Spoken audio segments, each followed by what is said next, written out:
నమస్కారం. గత రాత్రి దళితుల మీద దాడి జరిగింది అన్నట్టుగా ఒక ప్రెస్ మీట్ రిలీజ్ చేయడం జరిగింది చంద్రగిరి నియోజకవర్గ సమన్వయకర్త మోహిత్ రెడ్డి. మరి దాడి ఎవరి మీద చేశారో వాస్తవాలు తెలుసుకుని ప్రెస్ ముందుకు వస్తే బాగుంటుందని మేమందరూ సూచిస్తున్నాం. మీకు ఎంతో ఎదుగుదల, ఎంతో అభివృద్ధి చెందాల్సిన నాయకుడివి నువ్వు. వాస్తవాలు తెలియకుండా ప్రెస్ ముందుకు రాకూడదు. అందులోనూ ఇరంగారిపల్లి పంచాయతీలో ఏ విధంగా డెవలప్మెంట్ చేశారో నాని అన్న అధికారంలోకి వచ్చిన తర్వాత అందరూ చూస్తున్నారు. ఇరంగారిపల్లి ప్రజలందరికీ తెలుసు. మరి ఇంత డెవలప్మెంట్ చేస్తున్న అభివృద్ధిని ఓర్చలేక ఏదో ఒక కులాల మధ్య కుంపటి పెట్టాలనే ఒక ఉద్దేశంతో మీరు మీ పార్టీని ప్రమోట్ చేసుకోవడం కోసం ప్రెస్ మీట్ని అరేంజ్ చేసుకొని ఏది నోటుకు వస్తే దాంట్లో సబ్జెక్టు లేదు, ఏమీ లేదు మాట్లాడుతున్నారు.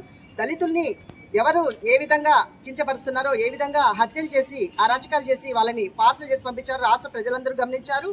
మరి అదేవిధంగా చంద్రబాబు నాయుడు గారు దళితులను ఏ విధంగా నెత్తిన పెట్టుకొని చూసుకున్నారు అందరికీ తెలుసు. రాష్ట్ర ప్రజలందరికీ కూడా చూస్తున్నారు. మరి దీన్ని మీరు ఎందుకు ఈ విధంగా ఆలోచిస్తున్నా అర్థం కావడం లేదు. కాకపోతే నాని అన్న ఈ కక్ష సాధింపు చర్యలు తీసుకోవాలి అనుకుంటే ఆయన మీద ఎంతో దాడి చేసి ఆయన ప్రాణాలు కూడా తీసే స్థితికి వచ్చినారు. ఆయన అనుకుంటే ఆయన ఒక చిత్తూరులో రౌడీల మధ్య ఉన్న మనిషి ఆయన అనుకొని ఉంటే మీరు అసలు అడ్రస్ గల్లం చేసేవాడు. కానీ ఆయన అలా అనుకోలేదు. ఎందుకంటే చంద్రబాబు నాయుడు గారు అది నేర్పించలేదు మా పార్టీకి.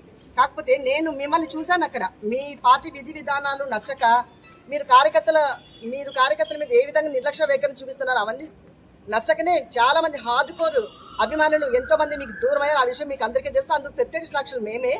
మరి అంతేకాకుండా ఇక్కడ ఇరంగారిపల్లి పంచాయతీ ముద్దలపల్లిలో ఇప్పుడు ఎవరైతే దాడి చేస్తారో అని అంటున్నారో, ఎవరి మీద అయితే దాడి చేస్తారో వాళ్ళు హాస్పిటల్లో ఉన్నామంటున్నారో, ఆ అబ్బాయి భార్య శ్రీనాథ్ భార్య అంగన్వాడీ వర్కరు, మా దగ్గర వర్క్ చేసే అంగన్వాడీ వర్కర్ అమ్మాయి మమత.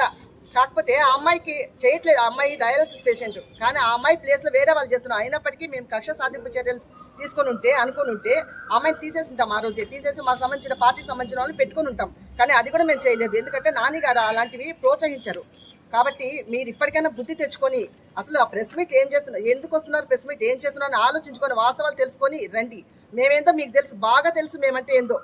మేము కానీ ఓపెన్ అయినామంటే మీరు తలలు ఎక్కడ పెట్టుకుంటారో మీకే అర్థమవుతుంది. కాబట్టి ఇప్పటికైనా దళితుల్ని ఉపయోగించుకొని పార్టీని ప్రమోట్ చేసుకునేది ఆపేసి జాగ్రత్తగా ఉంటూ ఇంకా ఇటువంటిగా ఇంకా రిపీట్ చేసినారంటే మీరు కాదు ఆమా నిరాహార దీక్షలు చేసేది, మేము చేస్తాం ఖచ్చితంగా. ఆమా నిరాహార దీక్షలు మాకు కొత్త కాదని మీకు కూడా తెలుసు. ఎన్నోసార్లు ఆమా నిరాహార దీక్షలు మీ పార్టీ తరఫున చేసిన దాఖలాలు ఉన్నాయి. అవన్నీ గుర్తు పెట్టుకోండి. కాబట్టి దళితుల జోలికి ఇంకొకసారి రాకండి. ఎవరిని దాడి చేశాను అన్నట్టు మీరు 90% మాకు తెలుగుదేశం వైఎస్ఆర్సీపీ వాళ్ళు ఉన్నారు అంటున్నారు. 90% వైఎస్ఆర్సీపీ వాళ్ళు ఉన్న వాళ్ళు 10% ఉన్న వాళ్ళ మీద దాడి చేస్తారా? 10% ఉన్న వాళ్ళు 90% వాళ్ళు ఉన్న వాళ్ళ మీద దాడి చేస్తారా? ఇది ఒక్కసారి ఆలోచించుకొని వాస్తవాలు తెలుసుకొని మాట్లాడితే బాగుంటుంది అని హితో పలుకుతున్నాము. నువ్వు చిన్నపిల్లోడివి, ఇంకా కొంచెం బాగా ఎదగాల్సినోడివి. కాబట్టి అన్నీ తెలుసుకొని ప్రెస్ ముందుకు వస్తే బాగా ఉంటుంది. అందరికీ నమస్కారం. గత 2-3 రోజులుగా పాకాల మండలం ఇరంగారపల్లి మా ముద్దలపల్లి దళితవాడలో దళిత సోదరుల మధ్య జరిగిన దాడికి చింతిస్తూ మా ఎమ్మెల్యే శ్రీ పులివర్తి నాని గారు గత నియోజకవర్గ సమావేశంలోనే చెప్పారు. దళిత వాడలను వేదికగా తీసుకునేసి దాడులు నిర్వహించడానికి కుట్ర పన్నుతున్నారు. అదే కుట్ర పాకాల మండలం ముద్దలపల్లిలో దళితుల మధ్య చిన్న సంఘర్షణను, చిన్న దాడిని పెద్దగా చిత్రీకరిస్తూ స్పృహ కోల్పోయిన వ్యక్తిని రోయా ఎమర్జెన్సీలో పెట్టి నిన్న రాత్రి మన మోహిత్ రెడ్డి గారు దళితులపైన ప్రేమను ఒలకబోస్తూ దళితులను ఏదో ఉద్ధరించేసినట్టు గత పార్టీ వైసీపీ పార్టీ దళితుల పైన దాడుల్ని ప్రోత్సహిస్తూ ప్రోత్సహించి అతనే దాడి చేయమని చేసి టెస్టర్ తీసుకొని మారణాయుధాలతో ఈ పొద్దు హాస్పిటల్లో ఉన్నటువంటి వ్యక్తి కావచ్చు, అతని కుమారుడు కావచ్చు, ఫేస్బుక్లో కావచ్చు, సోషల్ మీడియాలో రఫా అంటూ దాడులకు తెగాయిస్తున్న బ్యాచ్ను ప్రోత్సహిస్తున్నది వైఎస్ఆర్సీపీ. ఏ రోజు కూడా మా ఎమ్మెల్యే గారు కావచ్చు, మా మండలాధ్యక్షులు నాగరాజు నాయుడు కావచ్చు, లోకల్ లీడర్ కావచ్చు, ఎప్పుడు కూడా రాజకీయంగానే చేశారు. కానీ కులాల మధ్య చిచ్చు ఎప్పుడూ పెట్టలేరు. కులాల మధ్యలో చిచ్చు పెట్టేది మీ పార్టీకి అప్పటి నుంచి ఆనవాయితీగానే వస్తుంది. ఆ ట్రాప్లో దళితులు ఎవరు పడద్దనేసి ఆ రోజు ఎలక్షన్కు ముందు మేమందరం కూడా చంద్రగిరి నియోజకవర్గమే కాకుండా రాష్ట్రం మొత్తం దళితుల పంతం వైసీపీ అంతం అనే నినాదంతో ముందుకొచ్చామో, అధికారం కోల్పోయిన మీకు మతి భ్రమించి మాట్లాడుతున్నారే తప్ప ఇందులో వాస్తవం లేదు. దెబ్బలు తిన్నది తెలుగుదేశం పార్టీ సానుభూతి పరులు, రక్తగాయాలైనది తెలుగుదేశం పార్టీ సానుభూతి పరులకు. 95% మీ ఓటు బ్యాంక్ ఉన్నదని మీరే చెప్తున్నారే. 95% ఉన్నటువంటి దళితులను రెచ్చగొట్టి ఈ విధంగా విచక్షణ లేకుండా గాయపరచడం మీకు న్యాయమా? దళితులను మీ రాజకీయ లబ్ధి కోసం, మీ అరాచకాల కోసం దళితులను బలి చేస్తున్నారే.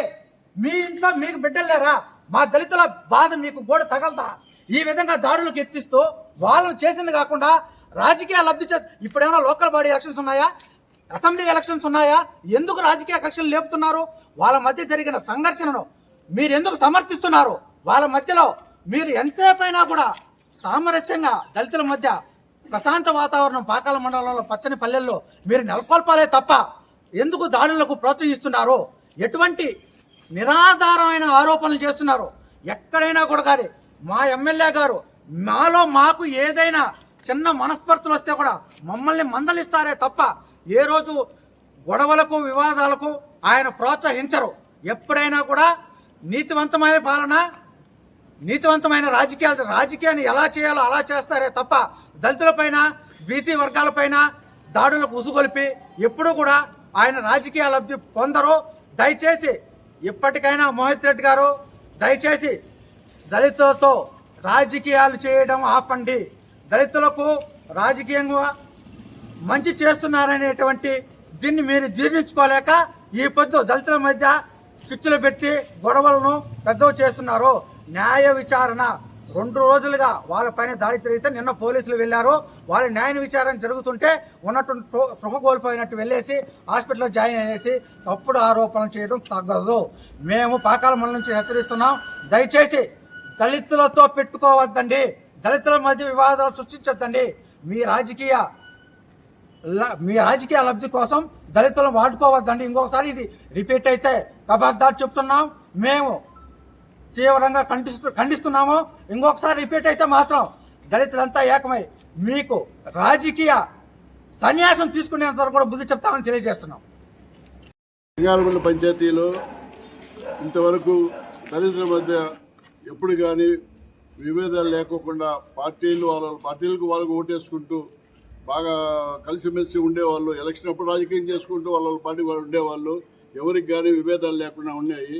ఇది మొదలు చేసుకొని మీకు వెనకుండే నాయకులు చెప్పినంత మాత్రాన, ఇన్నంత మాత్రాన అవి నిజమైపోవు. ప్రజలు చూస్తూ ఉన్నారు, గమనిస్తూ ఉన్నారు. ఏది నిజమో ఏది అన్యాయమో అని అందరికీ తెలుసు. ప్రెస్ మీద వచ్చేటప్పుడు మోహిత్ గారు నువ్వు ఆలోచించు, ఎవరు కొట్టున్నారు, ఎవరిని ఏమన్నాడు. మీరు నిజమైతే దళితుల మీద అంత ప్రేమ ఉంటే తొలిసారి వచ్చి అమ్మాయి లేడీని చుట్టుపట్టి లాగి కొట్టినప్పుడు మీ వాళ్ళే కదా, మీరు ఎందుకు కొట్టినారని పరామర్శించి ఆ రోజు వచ్చి ఉంటే మేము కూడా అందరూ హర్షించేవాళ్ళం. మీరు ఉంటాను రౌడీజము చూస్తాము, నాని అన్న మీద పెడతానంటారు. మీరు చేసిన దౌర్జన్యాల కన్నా ఇవి ఏ పాటివో మీకు అర్థమయ్యే ఉంటాయి. మీ నాన్నకి వెన్నంటి ఉండి మేము ఏమని పునాది అదే 90% ఉన్నది. ఆ పునాది ఎవరు వేసింది అది గుర్తుపెట్టుకుంటే మంచిది. ఆయన మీ వెనక నడిచిన వాళ్ళు కాదు, మీ ముందుండి మీ ఆయన వెనక పిలుచుకుపోయిన వాళ్ళు మేము. ఈరోజు పార్టీ ఉండేది, పదవులు వస్తాయని వచ్చిన వాళ్ళు నమ్ముకొని కష్టపడిన వాళ్ళు వదిలేసినారే. అది కాదు నాయన నీతి నిజాయితీ అనేది. కష్టపడిన వాళ్ళు వదిలేసినప్పుడే దేవుడు పైన ఉన్నాడు, చూస్తూ ఉన్నాడు, అనుభవిస్తున్నారు. ఇప్పటికైనా మారండి, తెలుసుకోండి. నువ్వు చిన్న వయసు, భవిష్యత్తు ఉంది. చెప్పుడు మాటలు నమ్మద్దు నాయన. నువ్వు అన్నీ ఆలోచించి ప్రెస్ మీట్ ఉందనేసి మీ నాయన 100 కేసులు పెట్టినావు, 50 కేసులు పెట్టినావు చెప్పి గబ్బైపోయినాడు. నువ్వు ఆ దీంట్లో ఆ కోవకు రావద్దమ్మా. నీకు భవిష్యత్తు ఉంది. నిదానంగా చెప్పుకొని రాజకీయంగా 10 మందికి సహాయం చేయి, 10 మందికి మేలు చేయి, మంచి పేరు తెచ్చుకో. రాజకీయ భవిష్యత్తుకి ఏదో సంతోషిస్తారు. కానీ ఇప్పటి నుండి దళితులు వాళ్ళు వీళ్ళు అనేసి కానీ పెట్టుకున్నావు అనుకో, లాస్ట్కు మనమే ఉండవునైనా. నీకు ఇది గుర్తుగా నీకు హెచ్చరిస్తూ చెప్తున్నావు. హెచ్చరిక అనుకుంటావో మంచి అనుకున్నది నీ ఇష్టం, నీ విజ్ఞతకే వదిలేస్తున్నావు. ఈరోజు ఈ ప్రెస్ మీట్ యొక్క ఉద్దేశం ఏమంటే, పాకాల మండలం ఇరంగారపల్లి పంచాయతీ ముద్దలపల్లిలో దళితులకు జరిగినటువంటి అన్యాయం గురించి కొంతమంది నాయకులు మీడియా ముందుకు రావడం జరిగింది. వాటికి వివరణ ఇచ్చేదానికోసం ఈ ప్రెస్ మీట్ మేము పెట్టాం. నిన్నటి రాత్రి మన చంద్రగిరి నియోజకవర్గం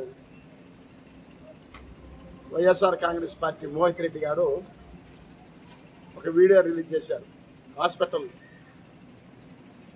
హాస్పిటల్లో అతన్ని కొట్టేశారని ఇరంగారపల్లి పంచాయతీలో ముద్దలపల్లి గ్రామంలో కొట్టుంటే ముద్దలపల్లి గ్రామం కూడా తెలియనటువంటి మోహిత్ రెడ్డి గారు ఇరంగారపల్లి అన్నారు. అది ముందు తెలుసుకోవాలి ఏ ఊర్లో జరిగింది ఈ సంఘటనని. సంఘటన జరిగిన ఇష్యూ ఏమంటే ముద్దలపల్లిలో ఒక ధ్యాన మందిరం ఉంది. ఆ ధ్యాన మందిరంలో ఈ రపారపా బ్యాచ్ అసాంఘిక కార్యక్రమాలు చేస్తున్నారని ఆ గ్రామంలో ఒక పెద్దయిన కన్నయ్య అని అతను, ఇది మీరు బాగా గుర్తుపెట్టుకోవాలి, రేపు మీరు విచారణకు వస్తే కూడా ఆ కన్నయ్య దగ్గర నేను చెప్పిస్తాను. కన్నయ్య అనే అతను ఆ ధ్యాన మందిరానికి బేగాలు వేసి ఈ రపారపా బ్యాచ్ని లోపలికి పోనీయకుండా ఆడ నివారించేదాని కోసం బేగాలు వేసుకొని మన దగ్గర పెట్టుకుంటే ఏదన్నా ధ్యానం చేసేవాళ్ళు వస్తే ఇబ్బంది అని ఆ చుట్టుపక్కల ఇళ్ళలో దగ్గర ఇచ్చేసి ఎవరన్నా వస్తే ధ్యానం చేసుకునేదానికి, నిజమైన ధ్యానం చేసుకునేదానికి వస్తే వాళ్ళకి ఇవ్వండి అని చెప్పేసి పోయినారు. ఈ రపారపా బ్యాచ్ వాళ్ళు ఈ బ్యాచ్ వాళ్ళు ఈ అసాంఘిక కార్యక్రమాలు చేసుకునేదానికి వేరే ప్లేస్ దొరకలేదు. ఆ వేరే ప్లేస్ దొరకలేదు. ధ్యాన మందిరం కాడికి పోతే బేగాలు వేసి ఉండాలి. ఆ బేగాలు ఎవరి దగ్గర ఉండదని కనుక్కున్నారు వీళ్ళు. ఆ బేగాలు ఉండే ఇంటి దగ్గరికి పోయి వాళ్ళ దగ్గర బెదిరించి బేగాలది మేము ధ్యానం చేసుకోవాలని తప్పు చెప్పి వాళ్ళ దగ్గర బేగాలు తీయించుకున్నారు. బేగాలు తీసుకొని ఆ ధ్యాన మందిరం చుట్టూ బయట బాగా కనిపించే విధంగా ఉంటే దీన్ని కనిపించలేకుండా పరదాల మధ్య కట్టేసి లోపల డిస్కోలు డీజీలు పెట్టుకొని అసాంఘిక కార్యక్రమాలు స్టార్ట్ చేస్తే దానిని మళ్ళీ చుట్టుపక్కల వాళ్ళు చూసి ఇది ఈ విధంగా జరిగితే ధ్యాన మందిరం ఉన్న విలువ పోతుంది, ధ్యాన మందిరానికి ఉన్న పవిత్రత పోతుందని తిరిగి మళ్ళా అదే గ్రామంలో ఇంకొక అతను ఆ బీగాలు తీసేసి వేరే బీగాలు పోనీకుండా వేశాడు. వేస్తే మళ్ళా వీళ్ళ కార్యక్రమాలకు అడ్డొచ్చింది. అడ్డొస్తే ఈ బీగాలు వేసింది ఎవరని మళ్ళా కనుక్కున్నారు. కనుక్కొని ఆ వేసిన అతను ఇంట్లో లేని సమయంలో వాళ్ళ ఇంటికి పోయి బీగాలు వేసినారు పలానా ధ్యాన మందిరానికి, మీ పిల్లోడు వాళ్ళకి చెప్పండి, బీగాలు తీయకపోతే వాళ్ళు నరకతాం పొడుస్తాము అని వాళ్ళని బెదిరించడం జరిగింది. మీరేం చెప్పారంటే మీడియా ముందర ధ్యాన మందిరంలో వీళ్ళు పవిత్రంగా ధ్యానం చేసుకునే బ్యాచ్ అని మీరు అన్నారు. ఈ బ్యాచ్ని చూస్తే వాళ్ళు ధ్యానం చేసే బ్యాచ్లా మీరే చెప్పాలి. ఆ విధంగా చేసే బ్యాచ్ని నివారించేదానికి వాళ్ళు ప్రయత్నిస్తే వాళ్ళ ఇళ్ళ కాడిపి బెదిరించారు. బెదిరించి ఆ బీగాలు తీయకపోతే మేము దాడి చేస్తామని హెచ్చరించినారు. ఆయనను వాళ్ళ పవిత్రతను కాపాడేదాని కోసం బీగాలు తీయలేదు. ఆ సాయంకాలం తాగేసి వచ్చి ఈ రపారపా బ్యాచ్ ఆ బీగాలు వేసిన వాళ్ళని నిర్దాక్షిణ్యంగా వాళ్ళ పైన చేసిన దాడి అంటే వాళ్ళు వీళ్ళ పైన చేశారా, ఈ గ్రామస్తులు ఆ రపారపా బ్యాచ్ పైన చేసిందా మీరు ఒకసారి చూడాలి. ఇది వాళ్ళ పైన చేసిన దాడి. ఇంత నిర్దాక్షిణ్యంగా ఇంత దౌర్జన్యంగా చేస్తే వాళ్ళని మీరు వెనకేసుకొని వచ్చి వాళ్ళకి మీరు